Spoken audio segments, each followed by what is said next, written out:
Ya, semalam para petinggi atau pimpinan dari Parpol Koalisi Indonesia Maju sudah bertemu dan memfinalisasi ada empat nama cawapres yang akan mendampingi Prabowo Subianto di Pilpres 2024. Nah, dalam beberapa waktu terakhir nama Gibran Rakabuming Raka ini sempat mencuat, terutama dengan beragam deklarasi dan juga menunggu dari putusan MK pada hari Senin mendatang.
Ya, coba kita akan bahas hal ini mengerucutnya menjadi 4 nama. Memang masih banyak begitu ya disampaikan, ada yang dari luar Jawa, ada yang berasal dari Jawa Barat, ada yang berasal dari Jawa Timur dan juga Jawa Tengah, termasuk salah satunya dari Gibran Rakabuming Raka. Oke, kita coba akan bahas hal ini bersama dengan sejumlah narasumber kami. Sudah hadir di studio ada Bang Henry Satrio, analis politik. Halo Bang. Selamat pagi. Pagi, Bang. Nggak bosan ya bahas ini ya? Enggak ada. Nanti juga bergabung bersama kami ya, politisi Partai Gerindra ada Andre Rosiade saat ini masih bersiap untuk bergabung pagi hari ini.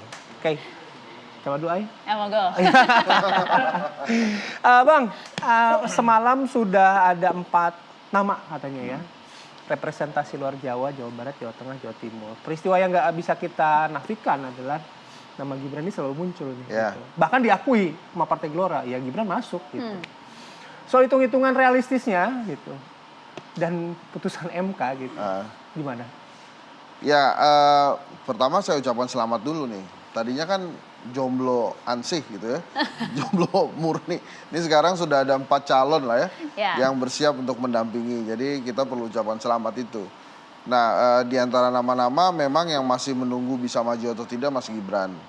Tapi publik tentu saja berpersepsi atau memperkirakan omnya Mas Gibran yang ada di MK itu akan meloloskan ya jalan keponakannya untuk menuju tangga wapres gitu.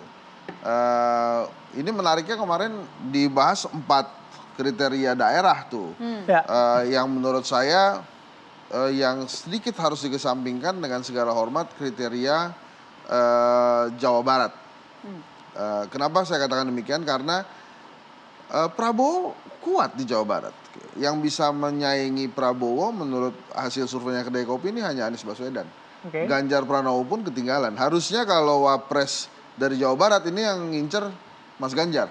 Gitu ya. Tapi kalau Pak Prabowo menurut saya tidak lagi. Jadi saya menilai sangat mungkin kemarin dimasukkan gimmick aja supaya tidak menyakiti hati masyarakat Jawa Barat gitu ya. Nah, sehingga Jawa Tengah, Jawa Timur dan luar Jawa. Luar Jawa ada 2 nama seingat saya, ada nama Erick Thohir dan kemudian ada Yusril Iza Mahendra. Sementara di Jawa Tengah ada 2 nama juga tuh seingat saya, ada nama Erlangga Hartarto dan tentu saja Gibran Rakabuming Raka. Nah, Jawa Timur yang seru karena ada Khofifah, ada Mahfud, kemudian juga ada Yeni Wahid ya ceritanya. Bahkan kalaupun mau diperhitungkan ada nama AHY di sana. Kan Jawa Timurnya juga lumayan tuh Demokrat. Nah, kalau kemudian kita kembali ke judulnya, duet Prabowo Gibran PDIP meradang, ini menurut saya yang seharusnya meradang ini bukan PDI Perjuangan, tapi Indonesia. Karena semangat reformasi bisa dilanggar bila Prabowo jadi mengambil Gibran.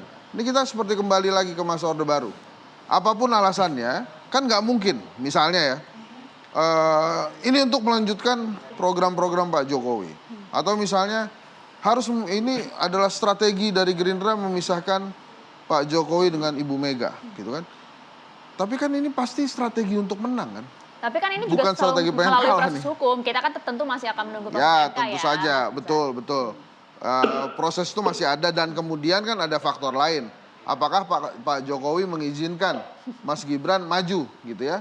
Karena seperti kita tahu Pak Jokowi ini dewanya pencitraan nih. Kemarin sempat komentar juga Pak Jokowi sampaikan kita serahkan ke masyarakat. Nah, sedangkan kita sudah banyak melihat nih baliho-baliho tersebar relawan Prabowo Gibran juga sudah ada Mas Hendra. Itu kan menyerahkan ke masyarakat berarti kan mengizinkan tuh. Silakan aja maju gitu ya. Ya makanya yang harus meradang tuh mestinya bukan PDI Perjuangan, tapi yang harus meradang tuh harusnya Indonesia dan plus deg-degan. Karena bisa saja duet ini kemudian menang dan kita kembali lagi ke era reformasi di mana ada kolusi dan nepotisme di sana. Saya juga nggak terlalu paham kenapa kemudian koalisi Pak Prabowo yang isinya misalnya ada partai PAN ya yang dihidupkan oleh reformasi. Bahkan Gerindra juga hidupnya dari reformasi. Kemudian ada Gelora, ada PBB yang hidupnya memang dari reformasi. Kemudian ingin melihat lagi situasi di mana pada saat nepotisme dan kolusi itu bisa berkuasa di negeri ini dan arahnya akan menuju ke sana. Semangatnya mundur ya berarti kalau kata Bang Hensat. Oke, sudah hadir bersama kami juga ada Bang Andre Rosiade nih politisi Partai Gerindra. Selamat pagi, Assalamualaikum Bang. Assalamualaikum Bang Andre, lagi dapil Bang? Ya, waalaikumsalam di dapil. Oke. Sebelum ngobrol sama Bang Andre lebih lanjut ya kami juga sudah mengundang beberapa politisi PDIP ya dari malam itu sampai pagi hari ini tapi belum bisa hadir di diskusi. Oke. Bang Andre dari pertemuan para pimpinan koalisi Indonesia Maju semalam kan kalau tidak salah ada 4 ya representasi luar Jawa dan juga Jawa. Boleh di-spill juga nggak nama-namanya pagi hari ini? Nama pas itu siapa saja Bang Andre? Saya rasa kan dalam diskusi-diskusi Mbak di TV One yang saya diundang dalam minggu-minggu ini sebenarnya kan nama-nama itu sudah kita bahas ya. 4 nama itu saya rasa sudah menjadi rahasia umum nama-nama yang dibahas jadi 4 itu kan saya sampaikan berulang kali dalam satu minggu ini bahwa ini proses sedang berjalan. Kita lagi pembentukan tim pemenangan itu yang pertama, yang kedua kita lagi merapikan program kerja dan visi dan misi yang bagian merupakan keberlanjutan dari pemerintah Pak Jokowi. Yang ketiga soal kita akan menentukan siapa cawapres kita. Dan tadi ditegaskan oleh Pak Prabowo tadi malam ada 4 nama yang mengerucut. Nah, salah satu dibocorkan oleh partai-partai namanya Mas Gibran. Nah, mungkin teman-teman juga bisa menganalisis ada Bu Viva, ada Pak Erik, Pak Erlangga dan yang lain-lain. Nah, saya ingin menegaskan, Bang Hensat itu saya tidak tahu apakah sebagai pakar politik atau juru bicaranya Mas Anies ya, tapi saya ingin menyampaikan bahwa sekali lagi ya setiap orang berhak untuk maju, dipilih dan memilih. Nah, saya ingin sampaikan karena semuanya dijamin oleh konstitusi kita. Pasal 27 ayat 1 UUD 45 yang berbunyi segala warga negara bersamaan kedudukannya di dalam hukum dan pemerintahan dan wajib menjunjung hukum dan pemerintah itu dengan tidak ada kecualinya. Lanjut dengan pasal 28D ayat 3 Undang-Undang 45 yang berbunyi setiap warga negara berhak memperoleh kesempatan yang sama dalam pemerintahan. Dan selanjutnya pasal 43 ayat 1 dan 2 Undang-Undang 39 tahun 99 tentang HAM yang berbunyi setiap warga negara berhak untuk dipilih dan memilih di dalam pemilu berdasarkan persamaan hak melalui pemungutan suara yang langsung, umum, bebas, rahasia, jujur, dan adil sesuai dengan ketentuan peraturan perundang-undangan. Jadi jangan kita membatasi hak seseorang kalau memang secara konstitusi diperbolehkan. Nah, saya ingin sampaikan Partai Gerindra dan partai-partai koalisi Indonesia Maju adalah partai-partai yang taat konstitusi.